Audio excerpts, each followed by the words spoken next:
Hello, and welcome back into season 2 of the Shed Talk podcast. I'm really excited to dive back into this because I've really enjoyed season 1 and the connections that I was able to make, the knowledge that I was able to share from people who are smarter than me, who've been there before, who've done it. And excited to gear back into this. And we have a really special guest coming your way today that I'm going to introduce to you shortly, but also just wanted to give a brief update on where I am, what I'm doing, and where I'm learning right now. So I'm currently living in Nashville, Tennessee, downtown. Me and my wife are having a blast living here with our 2 cats. And I'm saying that to get brownie points later. But yeah, so we're here right now in the kind of off time. I've started a landscaping company with my brother. We just created our first Airbnb that we're loving to manage ourselves. And then I'm working full time for a short-term rental property management company, B&B Breeze. This has all just been amazing time. And it's been very awesome to see how God's used the last year just for growth. And didn't expect quite the things to be looking how they are, but I'm very happy with how they are. To kick off this new season, though, I am going to introduce our guest now. So this lady is not in my circles, but she reached out, and I couldn't be more impressed with her background, who she is, what she does, because she encompasses a lot of what I believe in and different industries that I want to grow in. So our guest today is Jana Uselton. Jana is an author, keynote speaker, founder, and an industry influencer. And I'm just going to read off some of her accolades right now, but they're pretty impressive, and I'm excited to dive into this conversation. So she is the founder of the Home Staging and ReDesign Alliance, the owner of Model My Home Staging, author of multiple books that I'm not going to read out, but have to do with property staging. She's a home staging business trainer and coach. She is a Grant Cardone coach, one of only 8 people in the country who are licensed coaches by Grant, and very close with them. She's a John Maxwell coach. She's an international speaker for real estate, interior design, and home staging events. Anyways, and I could go on. She's been on every news channel and et cetera. But she's a lady who's driven. She's a lady who's went after things, and she's taken chances. And that's kind of everything that we encompass and things that I go for and shoot for. So with that, I'm going to welcome you in to season 2 and welcome back into the shed.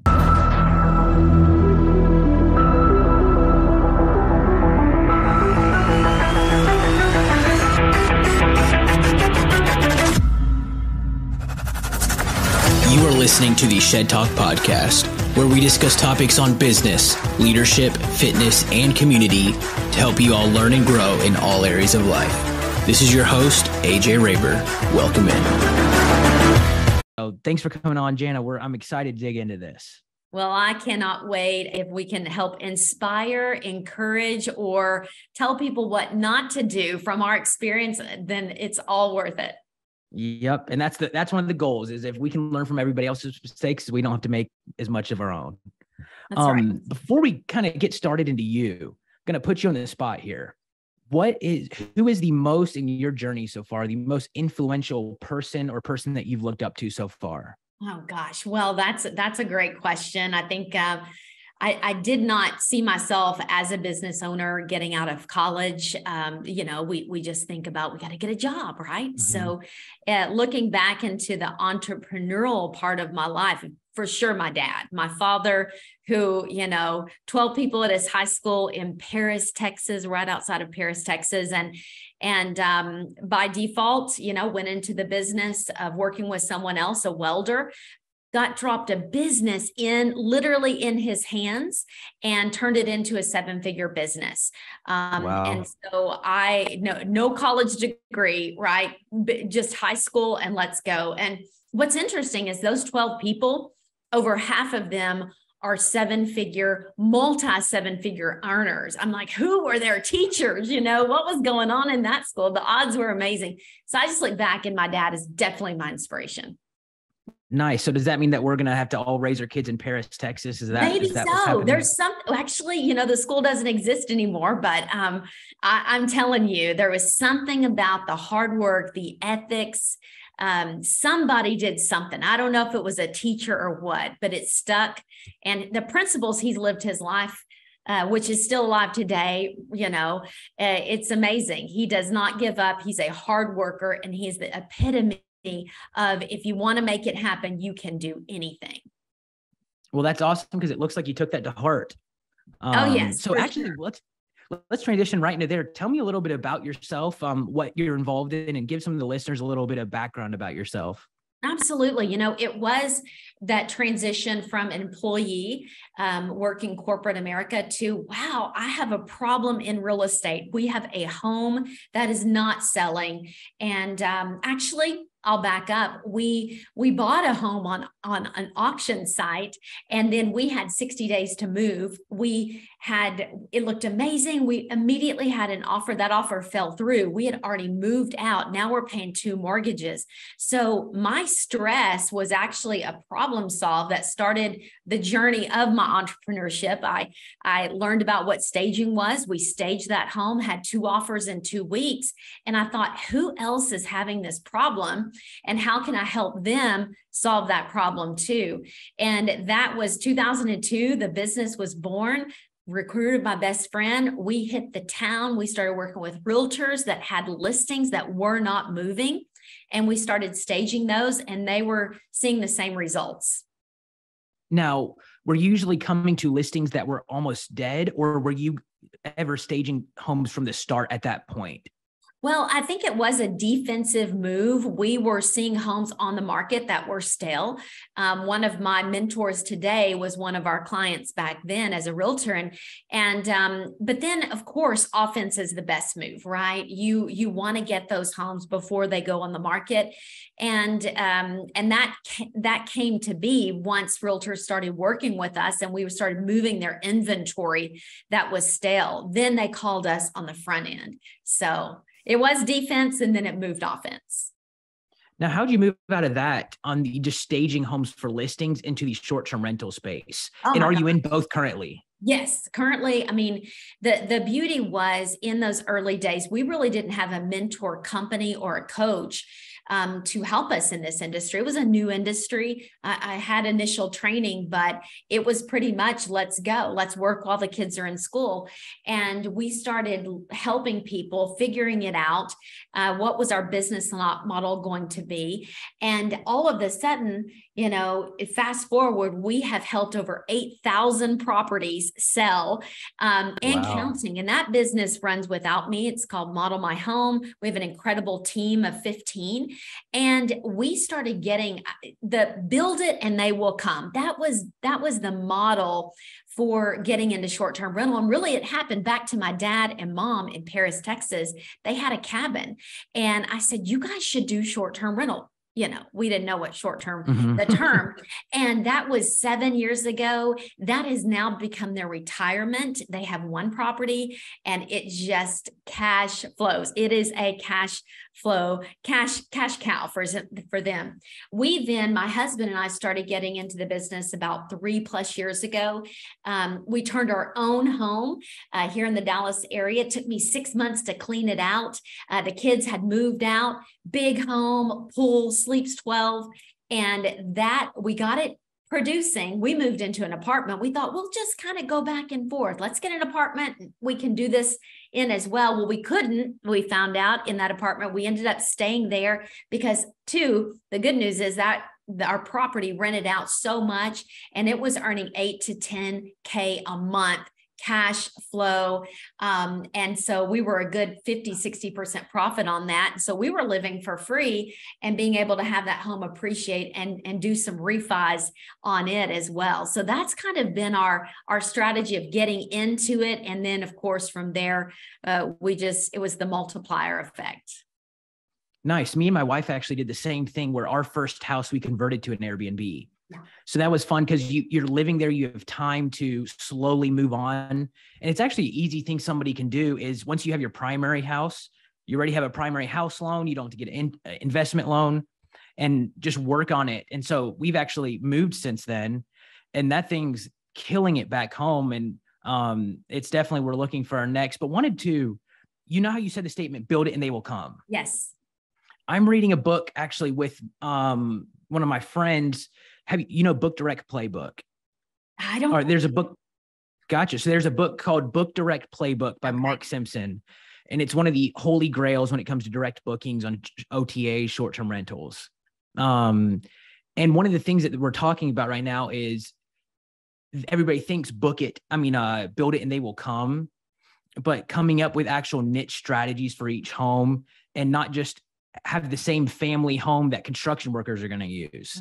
How have you seen in the staging when you're getting different homes ready, how you've been able to create them for different niches, different markets, or have you pretty much just made them as good as you can get every time? Oh yeah. Well, that's an amazing question, because I do think that people underestimate what it takes to set these properties up the right way. Let me add the right way. And so how do we know what the right way is? Is this a formula? Is it assessing the area? And then we've got to cater to that avatar. It's yes and yes and yes, right? So with us, as you mentioned, every property can have a different strategy, whether it's our lake house that we do not want it booked out 90%, right? We want 2 or 3 bookings a month. We have put that at, lowest end $799 a night up to $1,200 a night, brand new builds, right? And even it sleeps 8, but it's right on the lake. So the strategy on that property is, and even the way that we design it is different than we would do the sleeps 12 pool, hot tub, big house versus the ones that we have, apartments, or the townhomes. We have some townhomes that are right next to each other. Our strategy is who's going to stay here? What's the location? And we want a great location that's going to build it. They come where they're going to come for different reasons, right? Unfortunately, my parents in Paris, Texas, 2 hours away from their airport, they're going to get the people that want space. They want to look out to a pond. They want to have time to relax. And so, that's their avatar. But for some of our properties, we have multiple people coming in. So the design behind what is the strategy? First strategy, then the design. So now tell me about if you have the home that you think appeals to all areas, like families, could be construction, could be people coming for vacation or people coming for a wedding. Do you just use your design expertise to make it as nice as possible? Or what are some tips that you've seen? What are some of your favorite things to add to an Airbnb that you go over the top with? Yeah. So that is one thing that whenever, there's several ways that any operator can choose to set up a property. I can DIY this and I can bootstrap it. And I'm not, I'm just going to figure out, I'm going to Facebook marketplace everything that I need to get. It's going to take us time, but I'm willing to put that in. Then there's the done with you. Done with you means you are accessing the expertise of a design company. We don't even stage our short-term rentals. We style them. We literally, it's short-term rental styling because it's a mesh of staging is really for a property to be marketed. Design is that personal touch, but it's also utility. People are going to be using this. People don't use our staging items in our properties. That's set up for display only. So styling, STR styling is adding the design, adding the utility, the durable products that are also going to be marketed because people are purchasing these properties and these stays online. They're not walking the properties. So we had to really get that concept of we can't stage these like we are going for market, and we can't necessarily personally decorate them. We have to be marketed. The property has to be marketed and styled so that it's good use of space. It's good use of product. So, that we want to make it look as nice as possible because we want the highest level of we don't look, what's everybody else doing? We are not everybody else because we have a professional team that's coming in, assess, address, progress. We make sure that property done for you, right? Done DIY, done with you, done for you means I'm going to hire this out. I'm going to trust these people. By the way, we've got people all over the U.S. That help and they're part of our ecosystem as professional companies. Mm-hmm. So that's the big thing. It's always look top of the market. So you get those top clients that are going to take care of your space and willing to pay the extra double, like let's double the typical property that's on our short-term rental platforms. That's why I like where you're going, because do you use a pricing software? Pricing software. So we have management. We do a couple of properties ourselves, and we've dabbled in, AirDNA, just some of the other pricing tools. But what we're doing is, again, we want to set the standard. We do not want to be dictated by the competition. That really isn't competition, because it's apples and oranges. Yeah.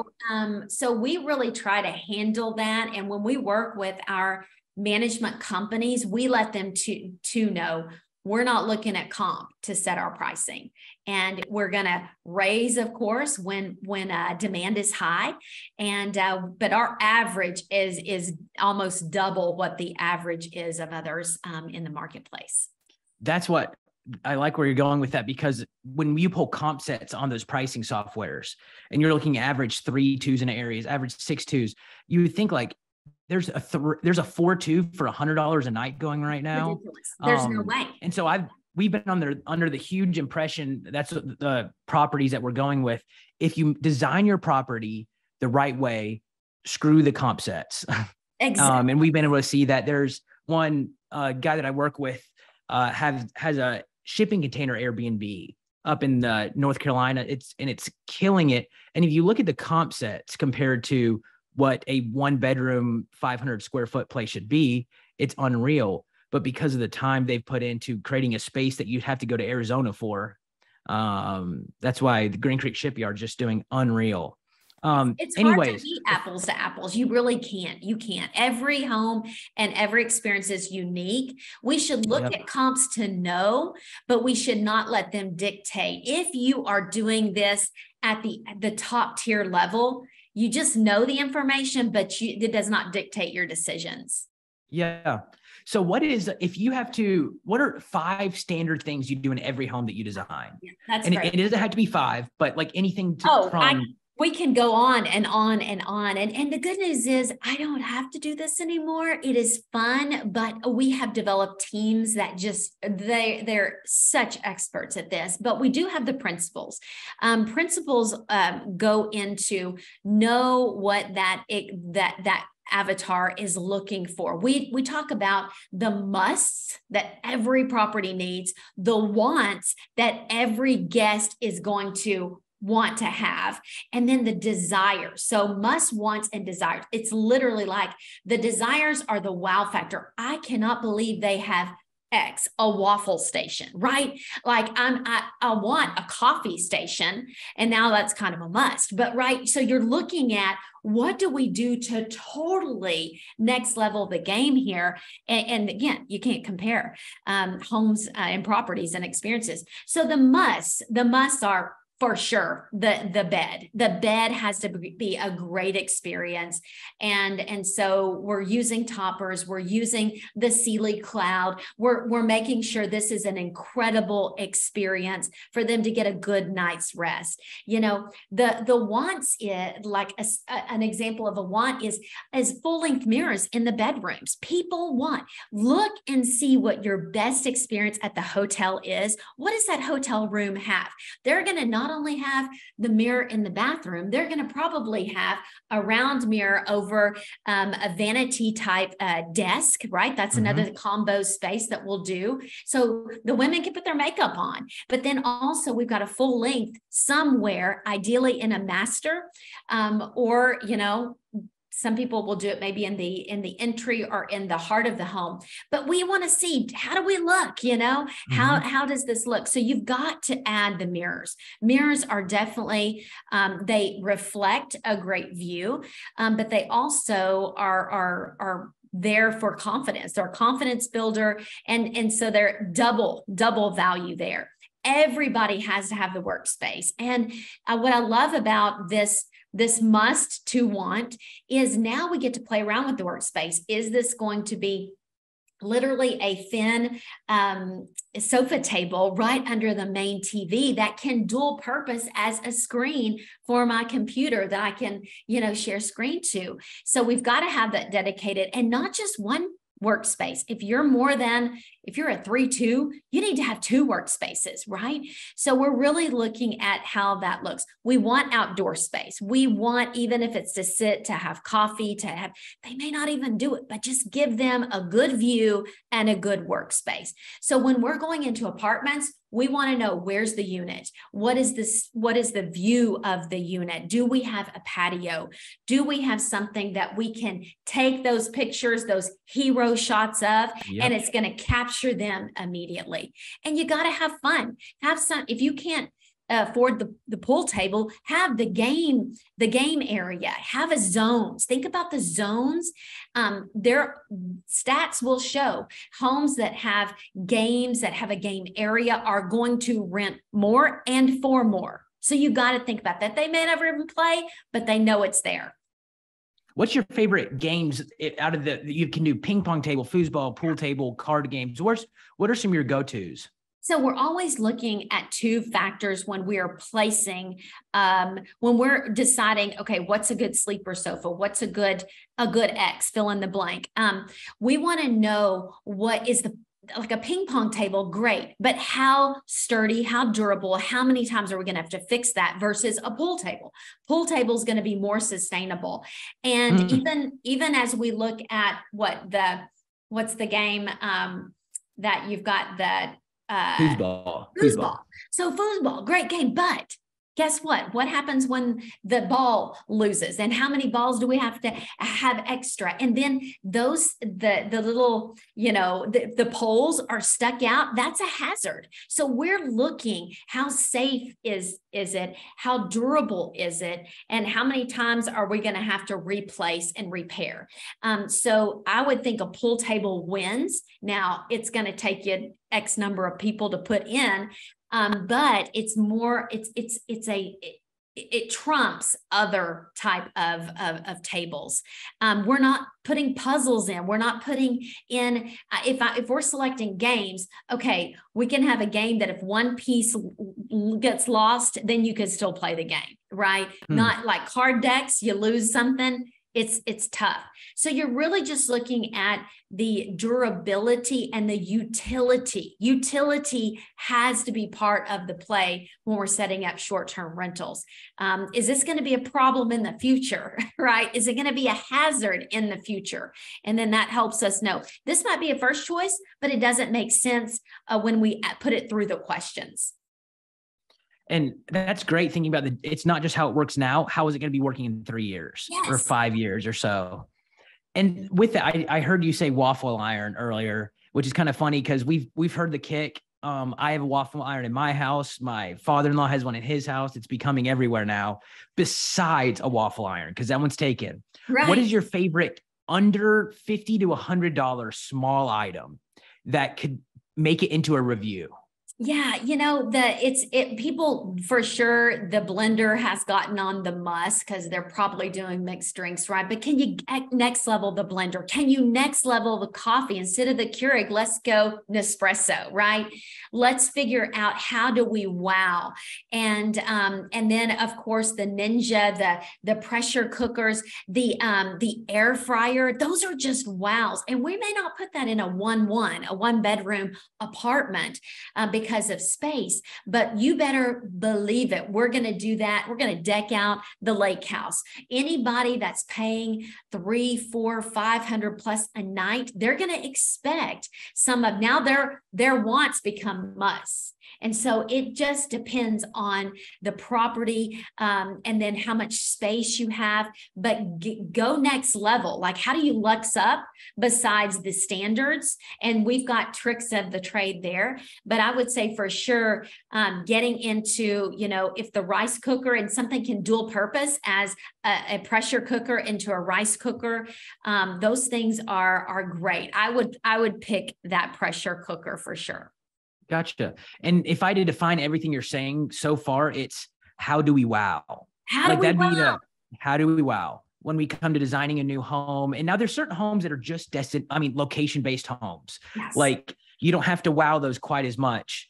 It's actually interesting. Our home should be just a location-based home, because it's not where we're out in South Carolina. It's not like people are going there for a 7-night stay. Yes. It's more people are already coming there no matter what. So, but we actually turned it into how do we wow home, and it's doing very well because of that. I love it. To move on from the short-term space, which sounds like you're a rock star and it's very fun to talk about all that with, what other areas are you, or actually besides going there, where are you and your husband right now buying, looking for personally? Well, we're like, let's 10X, right? We're part of Grant's community and coaches for him. And so where I believe he is a master at is multifamily. And so how do we, we've been in the residential space for 20 years. He has a medically integrated company, but he loves real estate. So this is something we can do together, the short-term rental.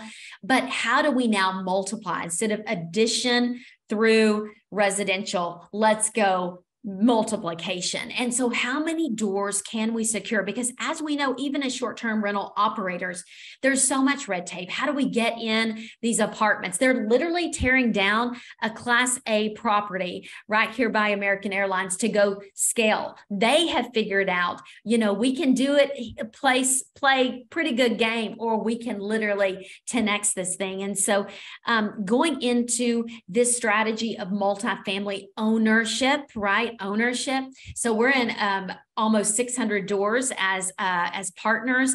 And then we've closed our first commercial deal of 14 doors.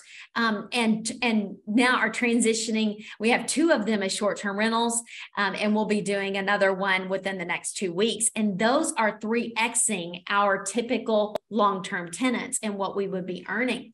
And that's like profit, right? So you got to think about, do I want to play small to get my feet wet? I think we did that for the first few years. And then now we are scaling, and we scale through multifamily. Yes, interest rates are up. Is this the best time to buy? It's always yesterday. So we literally were in a 4-day conference of multifamily. We jump on with our mastermind that we're in with multifamily on Wednesday. So from Monday to Wednesday, we're hearing 2 different stories. Let's kind of be actively waiting. And then we are with people that are like, we're going to close 2 more deals by the end of the year. And they've just got to get their money, the financing right is the biggest thing. Like, get the financing. It still has to make sense. I was actually talking about with an investor friend of mine, there's a house that we were looking to buy, but it's 7% interest right now. Yeah. So is it worth waiting and not buying? And the advice he gave me is, forget the interest rate. It's just a cost. Is it cash flowing? Like, interest rate is just another piece of the pie, and you can always refi it if you have to. Yeah, absolutely. And you got to think, okay, well, can I make 7% more by, a month?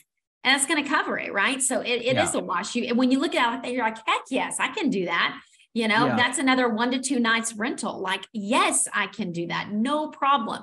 Because interest rates, as we know, those of us that have been in real estate, it's going to come back down. It may go up a little bit more before it comes back down.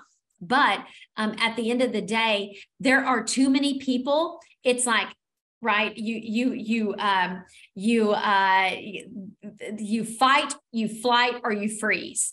And too many people are freezing right now. Too many people are flighting the industry whenever it starts getting some more restrictions. But let's fight. Like, those are the winners. We fight in season and out of season. We are ready to go. It just looks a little different, and we figure that out. Nice. And talking about that commercial property that you had, or I think it was the 10-door. No, that's the one you're purchasing. 14. You said there's one that you're 3 to 4Xing what the average rate should be. Yeah. Is that in a commercial space? If so, how are you doing that? Or were you saying you're short-term renting a commercial space? Yeah, we are short-term renting, right? We're short-term renting our 2 of our units. And it's pretty exciting to see why people are coming into town, because this it doesn't check the box of location, that people are coming for multiple reasons. But what they are doing, they're coming into town because they're moving there. They're relocating and they're like, my house isn't built yet. I need this, I need that. And we're in a market where there's not a lot of other options. So for us to be able to, a typical rent on a 1-1 on 1,000 and be able to earn 3,000 or 4,000 on that property, and our costs are so minimal. So it's a separate company. It's a management company that takes care of all of that. But working with owners of apartments and multifamily to be able to say, hey, let's take 10% of your portfolio and let's do those right. Let's do them the right way. Many people are so afraid of corporate housing. When these companies go under, they pull out and their occupancy goes low. So we've got some framework and some confidence builders with those apartment owners. And then when you're the apartment owner, guess who makes the rules, right? Yeah. When you're talking about going into partnership deals right now, so y'all are acquiring MDUs with other people. Yes. Something that this is actually a personal question is, I haven't got to the place where I'm in any partnerships buying up properties, but I see people who are, and I have to wonder, is it better to be only a sole owner on a smaller property, or let's use these numbers for one owner of a $100,000 house, or a sixth of an owner on a $600,000 house. Right. I know when you have a partnership, you have more buying power, you can do more financing options. You also have six brains, right? Essentially. Where have you seen, what are the benefits, even if you have a 20% ownership, but you're buying more? Where do you, on that fence, where do you like to be? Yeah. And, here's the disclaimer, right? Like the advice versus the recommendations.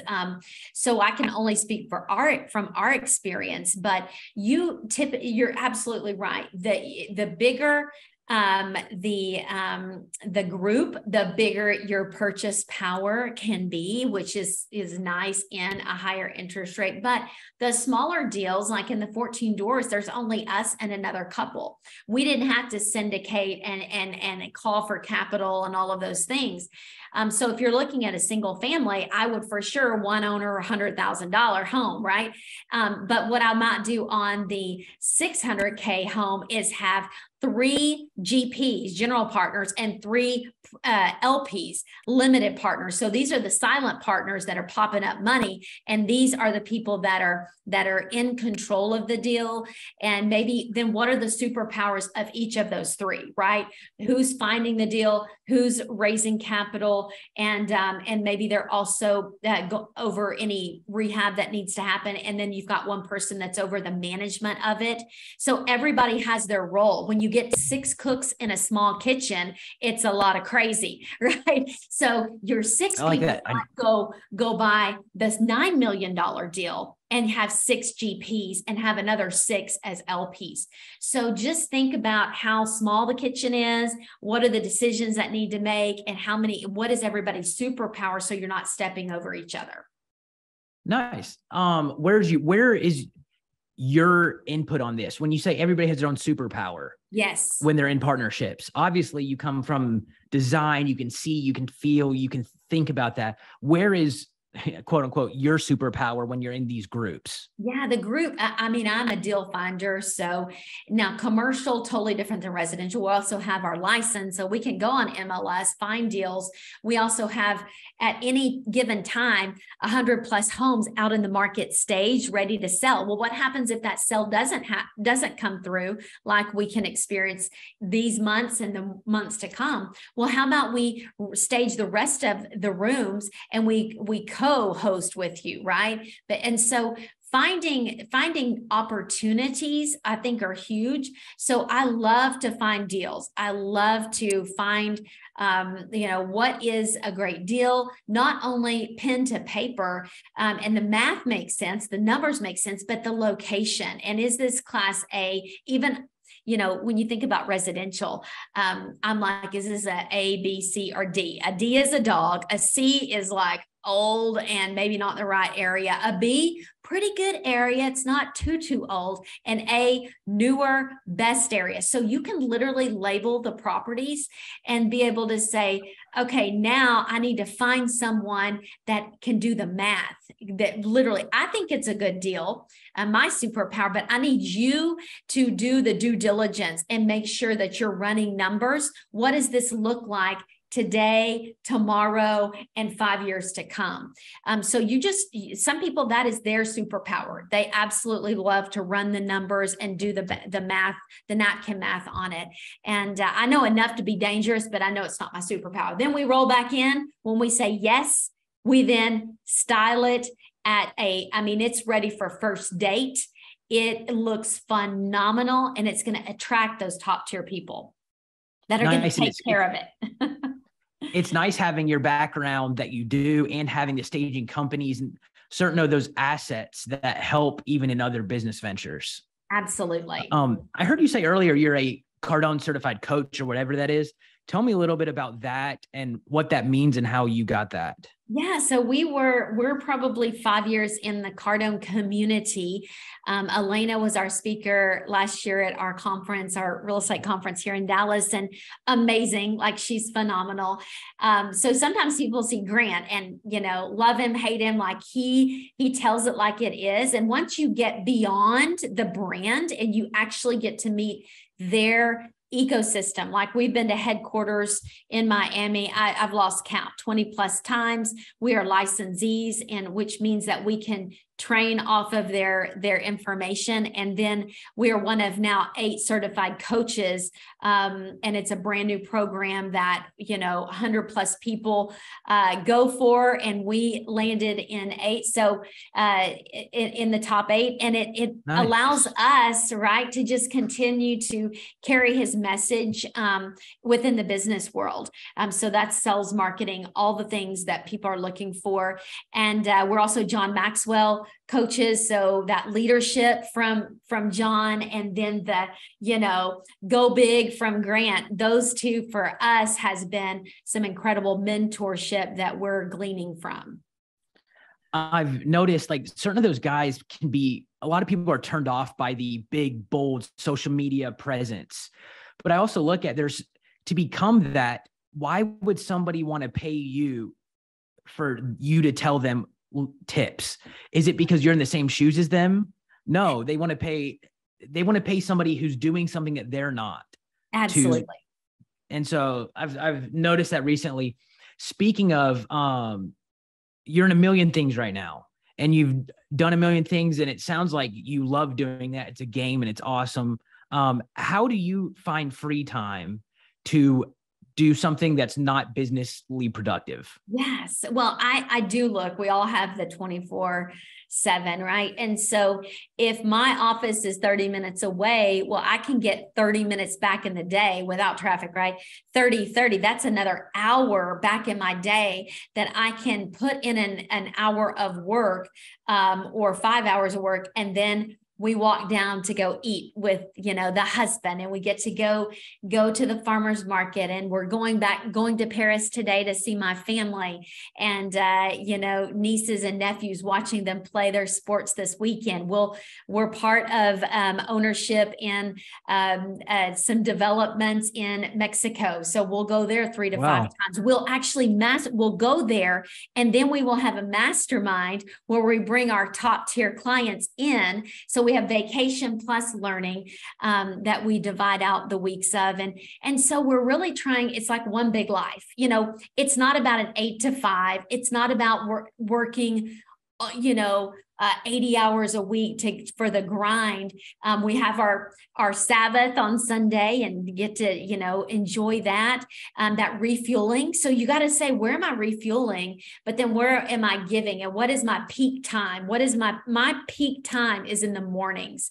I get my mind straight, get the body ready to go. And I know that's going to be my supercharged time during the day. I'm going to get the most done. Then we have alignments every single morning. We have our alignment meeting. I'm mobile. So I dial in and on Zoom, and we have a core value, quick 15 minutes with our team. We'll have 20 people with both of our teams on, and 5 minutes good news and some power talk on a core value that we have. We pray up together and everybody goes. We literally 1, 2, 3 break and go. And it just gives moment to the morning, and it gives purpose to the morning. So those are some things that I do. It's one big life. Nice. And to put you on the spot a little bit, you might have thought of this before. Speaking of your passions and stuff, why do you do what you do? So it sounds like you already have a lot of irons in the fire. It's not like you're going to be wondering where your meal's coming tomorrow when it comes to like going for what's next. So why do you keep pushing, and why do you do what you do? Well, my 2 words for 2022 are inspire and inspire and influence, right? We want to make sure that we are being a positive influence. We want our life not to brag, but to say, if we can do it, you can do it. So my purpose is to build businesses and leaders. I want to build businesses and leaders. If I can help save time for someone, a challenge for someone, that's willing to listen and learn. We only know what we know, and we don't know what we don't know. So when people go from a phase 1 business owner where they're just starting up and it's just them, to a phase 2 where we're now building a team, to phase 3, the business can run without you. That's where we want to get business owners so they can be investors. They can have their short-term rental portfolio. They can build multiple streams of income and passive cash flow. That is the gold, right?